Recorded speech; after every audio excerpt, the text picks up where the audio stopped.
నీకు మతి లేదప్ప. వైఎస్ చేతిలో నువ్వు ఒట్టి పావప్ప.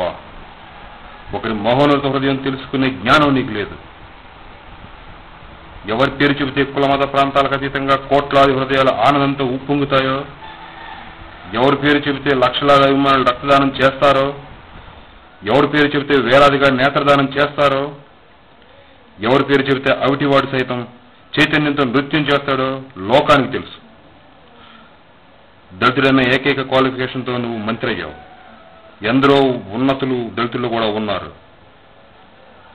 కానీ నీలాగా గంగిరెద్దుల్లా అచ్చూసిన ఆంబోతుల్లా రెచ్చిపోవడలేదు. నా ఫ్యాన్స్ దళితుల్లోనూ ఎందరో ఉన్నారు. నీ కుటుంబ సభ్యుల్లో ఉన్నారు, నీ నియోజకవర్గంలో ఉన్నారు. వాళ్ళు నిన్ను చంపకముందే క్షమాభిక్ష కోరుకో.